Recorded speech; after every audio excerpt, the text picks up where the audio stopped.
Coach, you want to go ahead? Just a quick note. We're doing last lot, but we're coming to the end of the semester academically. To be academic all Big Ten, you have to have been in school for a year and then meet all the other criteria. We had 91 guys eligible, and 71 made it, which is the highest percentage, according to Dennis LeBlanc, that we've ever had. So credit to all those young men for what they're doing in the classroom. Special note is to Bryce Benhart, who did it for the 5th time. So, obviously, first year he couldn't do it, so he's been here for 6 years. He's done it 5 times. And that's, to me, that's the Nebraska way. So with that, I'll answer your questions. Matt, what's your secondary coach situation with Coach Butler moving to the defensive coordinator spot? Yeah, he's had Adam DeMichael with him all year. Tariq, our GA, has been with him all year. So he's handling that with those 2 guys right now. We will hire a secondary coach. We actually have some people in for interviews today and tomorrow. So, or not talk to, whatever you call it. So there's a process. We'll follow it, but we should have something pretty soon. Can you take us through your decision to hire John as a defensive coordinator? Yeah, it was very, very, very methodical. I talked to John about his vision. I interviewed probably 5 people, 6 people. There were a lot of parameters to me that mattered. The least of which was the optics. I was like, I didn't care about making a splash or anything like that. I wanted to make the right decision. As I've said, Coach Kevin McGarry, who's been here the last couple of years, I think he told one of the candidates, that coming here is is a defensive coordinator's dream. We practice a certain way, we play a certain way. So I wanted to get the right person. I talked to a lot of great candidates. There was a ton of interest from sitting defensive coordinators. But I thought I really like what we've done the last 2 years. I thought we maybe took a step back defensively a little bit this year in some areas. But I like what we've done. I like the overall general philosophy. And so, but to win moving forward, and this is something that, a mentor of mine, Phil Snow, said to me. He said, Matt, to win moving forward, the things we're doing, the havoc that we're creating is great on, third down, first and second down. To be great moving forward on third down, some of the stuff that we've done in the NFL, third down packages, second and long packages versus the teams who can really throw it. Like, we can go out, we played good against Iowa, but, Iowa's a running team. To be able to stop the offenses that we're going to need to stop that can drop back and spin the ball, we're going to need some advanced, I think, defense on third down, 2-minute, red zone. And as I went through that, John had the top secondary in the NFL for 5 years.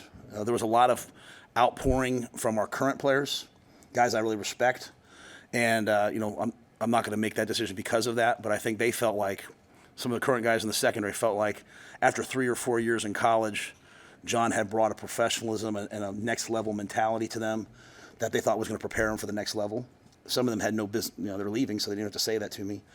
So I think it was just a combination of who can add to what we're already doing at a high level, who can bring some things secondary-wise to really help us, and after working with John for a year, I thought he was really, really professional, really good to work with, great evaluator, and excited for him. John's talked about this a little himself, but how have you seen him adjust this fall to the college game after he had that decade in the NFL and coaching a different type of player? So I think the transition, to be asked to come make that transition in late July is really hard. I think John will tell you one of the things early on, he just had to concentrate on the guys that were playing, which is not what we want to be. Like, we want to be a developmental, work with the young players, get them better. I think about halfway through the year, I think John kind of took a step back and really kind of started to pour into the younger players because knowing, hey, we need these guys. But to ask someone to come in and learn a different system, Tony White's system, in July is really difficult. And so I think he had to just kind of concentrate on the gifts and the Deshaun's. And I think Deshaun played his best ball this year, So, but when I sat there and looked at the second bye week and I looked at bowl practice, I looked at what like Donovan Jones is doing and Braylon Prude and Caleb Benning and Amari Sanders and Larry Tarver and all these young players, Mario Buford. And what I've seen them really make some jumps, like some real jumps. And so it might have not have been the trajectory was going early on, but I think a lot of that was just difficult. And then I think I think they've really made that. But, we're going to hire a secondary coach who's in alignment with John. I think the biggest thing is his ability to game plan opponents, the way he sees it. Again, I think we've done a lot of good things in 2 years. I think some areas, though, like red zone defense, some of the things on third down, are opportunities for us to get better. And I think a lot of that will come down to coverage and more advanced coverage and blitz packages. How do you envision Phil Snow's role on this staff? Well, he's not officially hired, so I can't really talk about him. What I will say is if I did hire someone in a sort of like a elder statesman role, like some of the, I've talked to a Hall of Fame coach, and he talked to me about having someone like that. And, John's been a coordinator before. John needs no help. I don't believe that. But I do think in today's college football, when you're like looking around, this job as a head coach is a juggernaut. There's way more to do here than I had to do in the NFL. And so having someone over there on defense, seeing the big picture, whether it's portal evaluations or evaluating your own guys, or making sure at the end of the day we're still doing the old school fundamentals of running to the ball and tackling. I thought our tackling has fallen off this year. I don't think we played as hard this year running to the balls maybe we had the year before in some areas. And so I want someone, kind of a big picture person that can help and assist in those areas. I have no doubt about John Butler's ability to game plan and to put us in the best position possible. But it's kind of those developmental, fundamental principles and building blocks that I want to make sure, as I have a whole new staff on defense, that there's someone there who believes what I believe. As I said, Coach Snow's not hired yet. When I did work with him, at Baylor, he was probably one of the top. He was a Broyles finalist that last year at Baylor, and we had the second year in the NFL. He had the number 2 ranked defense, so he's obviously someone I trust. But I just think it's more about that role. I want someone like that to help me oversee it. So you think about me right now. I've got Dana Holgerson as my offensive coordinator, who's been a head coach and been a long-time OC. I've got John Butler, who's been a DVC before, who's been in the NFL, who knows how to evaluate, especially in this portal era. And if I can have another elder statesman type person in there in that role, I think it frees me up to be as involved as I want to be, or as I can be. Because there's some days, guys, that I don't do any football. And I'd say there's probably more days than not that I don't do any football. And so, like even right now, bowl practice, I'm doing the best I can to get ready for the bowl. But I'm spending a lot of time, And I talk to a lot of other head coaches, like who maybe they've made offers to guys on our team. And when I talk to them about the guy on our team, they haven't even watched him yet. Like they're letting a personnel department do it. And so I don't ever want to get in that mix. I don't ever want to not be involved with who's coming and joining our team. Oh, I did want to ask about the offense. Dana now kind of having that permanent role for the last couple of weeks. What kind of jump do you think that group can make one last time together? And then, how comforting is it to know, the last 5 years you've been in a coaching job, you haven't necessarily known who your quarterback was going to be going into the next year. Now you do. How comforting is that to be able to see a guy and say, yes, we're going to be able to take him and carry him over, and the development he makes now is going to matter next year? Yeah, you're talking about the quarterback or talking about the coordinator, or both? Yeah, absolutely. I think when you look at like the success I've had in college as a staff, we've had as a staff has been playing a freshman quarterback. The second year, them taking a step, and the third year, them becoming championship level quarterback. To me, Dylan played winning football for us this year. Really assimilating into what Dana's vision is. Having an off season, my vision is obviously this month is highly important, but the receivers in January through August, getting on the same page, and Dylan leading that and running. I think when Dylan came in last year, it was like earning his ability to speak. He was in a quarterback competition. I think now, obviously Dylan's the quarterback, and those guys, he can take that and run with it to a whole other level. And I had Joe Brady with me in Carolina. He would talk about the jump that like Joe Burrow made and getting in there with those guys starting day one of the offseason and throwing and catching. And so I think that continuity will be really important. And then Dana's vision for what will be really important. Having everyone on the same page. So that's critical. You're only a good head coach when you have great quarterback play. Just on the same page. Like there's no one in the college football playoff that ain't playing well at quarterback, basically. So you have to have a guy back there that you trust, and I trust Dylan. Both of those teams are in the top 30 in scoring offense, all the college football playoff teams. I don't know where you guys were, about 90th. How much of a jump do you got to take to get where you want to go offensively? We have to make a major jump offensively. There's no doubt, right? And so I believe we kind of in some ways have done some of that this month. You know, I think we'll go into the bowl. The bowl's a little different now because, you know, your rosters really turn over and change going into the bowl. But really, it's this recruiting class we just brought in, plus the guys coming back, plus the portal additions that we make heading into the summer, and then the growth that we make. You know, the days of, I mean, this is basically, it's basically, if we're being honest, 365 days a year free agency with the power in the players' hands, and so which is what it is, right? So I thought having an offensive guy in Dana that can adjust to that, you know, where it's not, hey, it takes you 2 years to learn our system. While still building a system that prepares guys for the NFL. That's why I feel great about what Dana can do. So no amount of turnover right now scares me, and no amount of additions scare me because I have a guy that can do that. And I think that's highly critical. What I will say though is when you watch a lot of those, you watching the Georgias of the world and all them, like it's 45-28 in September and October. You watch the games down the stretch, save the Big Ten championship game. You have to play defense too, and so. We have to take a step on defense to play championship caliber defense. We also have to take 2 steps on offense to get to where we want to get to. Hey, man, have you had a chance to talk to Nate Borkacher at all and get a better read on, is there a chance maybe you guys can keep him at Nebraska after? Yeah, I think, well, first of all, I love Nate. And there's different kinds of portal exits and entries, and it's all been a little bit different. You know, Nate spent most of this year wanting to get done and go take a shot at the NFL and then, you know, see what life is. I think now, if you can go into the portal and see how much money you can get, then so be it. Like if you're in the NFL, there's a reason why everyone in the NFL doesn't always re-sign their own free agents. The desperate teams set the market. Like so, the worst team, we all have about the same money now moving forward, right? Like so, the worst teams are going to pay more money, right? So, you know, some teams are going to pay twice as much for a certain player, and so. I think Nate he left very amicably. Just looking at his free, and I'll say this, I told you I really wish he'd play in the bowl game because he's been here for 5 years. I think it'd be good for him, but you know I can't control that. But I mean I think he's looking at what his options are, his potential is.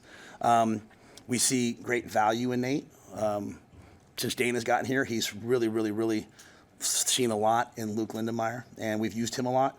We've seen a lot in Nate. We think Carter Nelson's going to grow into one of the best tight ends. We think Heinrich is going to be a great tight end prospect, and we have some young guys that we like. And so Nate he's done everything the right way. Could he come back? Absolutely, absolutely. Those days of like if you go in the portal, you're not coming, they're over, right? Like, but some guys want to go in there and see what their options are. Some who go in can't come back just because they're not the right option for us, and some who go in can come back, to be quite honest. And so this is completely different than it even was a year ago right now with the amount of money floating around in college football. And so he's finished his development. What scares me, Sean, is to think that you're going to develop in college and play somewhere as a freshman, then somewhere as a sophomore, then somewhere else as a junior. You might make a little money, but I don't know if you're really ever going to become the player you could be. I think we'll have to wait 30 years and see who's happier, the guys who went somewhere for 4 years or the guys who moved around. Like they'll all have to figure that out. But so Nate's open. I'd be open to Nate coming back. But I think he's just still trying to figure out, am I going to the NFL? Am I going to see what's out there for me potentially in college? And there's a lot of financial opportunities out there right now. You mentioned Heinrich. Has he made the full-time transition to tight end? Yeah. Or okay. Yep. He'll still be available as a quarterback in the bowl game, but Jalen's been working as a number 2 quarterback, and Heinrich's been pretty much full steam ahead, getting ready for next year and being sort of like that FY tight end type guy. What do you like about that? He's probably one of the best athletes I've ever had a chance to coach. I mean, he's big, he's explosive, he's athletic, he can catch the ball, he's really smart. Heinrich can go out there, he can play tailback on one play and play X receiver on the next. In terms of knowing what to do, I'm not saying all those are specific to his skill set. So, but like I said, with a play designer like Dana, I think guys who can run and catch and block, they can do it. And so I think he's gonna have a real chance there. You've talked on multiple occasions the value of these practices leading up to a bowl game. How specifically are you utilizing these days? You're 2 weeks in, and you have 2 weeks to go before the pinstripe. Yeah, last week and this week. Last week was Tuesday, Thursday. We didn't practice on Saturday last week, did we? Okay, sorry. It's been quite a run, guys. Right now it's Tuesday, Thursday, Saturday with Monday, Wednesday lifting, and then next week will be a bowl week. So a game week. So we'll do a full game week next week. Monday through Saturday. Then we'll get to the bowl site on Monday the 23rd, and we will do a bowl week game week, which will obviously there's certain things like, hey, you need to go here to do this, you need to go there to do that. So we've been really developing guys like the veteran players have been doing indie and some 7-on-7, maybe some 1-on-1s. But really taking a good hard look at some of our young players and getting them ready for next year. What's the key to keeping your sanity as a head coach in a month like this? Like you said, it's been quite a run. I love this month. Yeah, if I can, there hasn't been a day that Julie and I have not been out somewhere and someone's walked up to her and congratulated her on being pregnant, which she's not pregnant. It's like someone put something on social media and literally there hasn't been a day.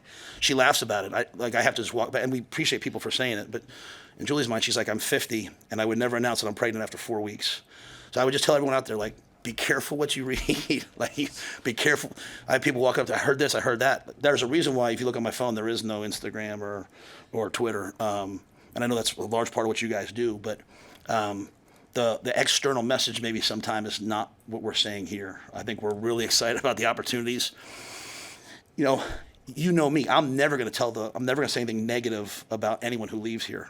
Sometimes people need to leave. Sometimes people aren't a great fit, staff-wise, player-wise. Sometimes there's guys you wish would stay, but they have to do what's right for them. But we are officially now a have. Like 1890, they've doubled down and they've helped us out, and now we have the rev share. Like we're going to have more than most people in college football. And so we have to make really good decisions. But, the staff that we've added, the people that we've added, people will text me and say, hang in there. I'm like, we're 6-6. Like this is we're 6-6, so we got to get better. So I've be honest with you, I've really enjoyed it. Now, there's an emotional component of me that loves everyone I coach, and sometimes I worry about some guys making bad decisions. But I knew this was going to be really hard, just getting from 150 down to where we are and still adding the talent that we need to win. And so I see this as great opportunity, and this is a time that we need. So if I had one message, it would just be like, be careful what you hear, be careful what you listen to, be careful what you read. There's usually an agenda. A lot of people make money off of the chaos around Nebraska football. And there's things out there and I feel sometimes bad because I think sometimes you guys think I'm lying to you. Like, there was a report that I had fired Garrett. I didn't fire Garrett. And then, honestly, the night before signing day, Garrett said, hey, my dad offered me a job. I haven't taken it yet. And, I called every recruit and said, hey, chance Garrett might leave. But I didn't know it till that night. So, but I love Garrett. He did a great job for us. He recruited Jacory. He recruited Cortez. He recruited some great players for us. Now we got DeKeel here. And DeKeel, I think, he's going to be great. So this is a really good time, I think, for us. This is a time moving forward that we can make a jump. I expect us to make a jump. And the guys that are out there working. But there'll be a lot more perceived chaos in the coming weeks because that's what's going to happen. Some coaches have made the decision to try to keep their roster together through the bowl game. I feel like it's best to get it done now, and so we can move forward into the bowl game with who we think is going to be around. Some things will still happen, and then we can get the guys in that we want. So whereas I haven't been pro portal before because I didn't want to get rid of guys, now in this new model, we're embracing everything. Maybe this is the case where it's also not official, but can you talk about what traits you were looking for in a D-line coach, and maybe Phil Simpson joins you? Yeah, I hired Phil last year because I think Phil's a needle mover. He moves the needle, right? And Florida State recognized that and hired him back, right? And Phil has some family things that led him to go back, and it was a good deal for him financially, and it was very amicable when he left. Obviously, when Tony and Terrence left, and then some other guys, some of the analysts left, as I looked at the staff, I wanted a true outside backers coach, not just the jack, but we started playing some 5 down throughout the course of the year. And I just can't think of a better person to go out and recruit, retain, but also when they get here to develop and have a relationship with guys. Recruiting is not, hey, I'll give you this. It's going to be relationship based once they're here. And I thought Phil, in the year that I had him, was excellent. He handled discipline for us. We're not changing our core values. Like, you're still going to go to school if you come here. We don't want you to come here if you just want to use drugs. We don't want you to come here if you don't treat people well. If you do those things, you're going to have to leave. And Phil helps me with that. So, and he's a really good coach. So I was able to get Phil back. And then, the D-line coach, the hire is not official yet. It's not gone through the process yet.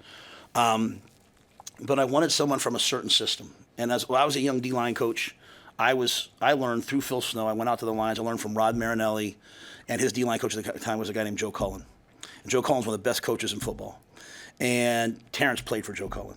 And so the style that we believe in, because there's lots of different styles, comes through the Joe Cullen tree. So when I had an opening, I called Joe. And Joe made some recommendations to me, and so we're going to move forward with one of those guys. I want a guy who's been in pro football. I want a guy who has great relational ability. I want a guy who can hold the guys accountable. They don't need a friend. They need a coach to help them get where they want to be. And, we have some young D linemen that I think need to make a step and can. So finding the right mix of all those things. But I went to Joe and some other coaches, and I think we hit a home run. Hey, Matt, you mentioned after the Wisconsin game, I think, that you were going to fly out some of the older guys who graduated. Is that still the plan? Yeah. I mean, the school's not doing it. It's Julie and I's honor to pay for that, and we love those kids. I got a text from Ethan Pipe the other day. Hey, are we coming out? I started looking at New York City prices. I was like, dang, wish we'd have gone to somewhere else. But no, yeah, we'll fly them out. The day before the game or whatever. Have them come to the game. Have them be a part of it. They're a big reason why we're here. And like I said, I really believe in the foundation that's been laid. I can't thank Ethan Piper enough. I can't thank Nick Henrich enough, and many, many, many more. So, this is just a small way to thank them for being in a bowl game. I'm a big believer in gratitude. Whereas, sometimes you'll hear like, well, I want to go to a bowl game, but it has to be this one. I want to play one more. I want to play one more month with our guys. I'm just grateful, and so I'm grateful for those players. I want them to be there, hopefully most of them can make it. Susan's handling that, so amongst 7,000 other things that she's handling. So don't worry about me this month. Worry about Susan, and worry about all the recruiting staff because they're working overtime. Anyone else? All right, thanks, guys.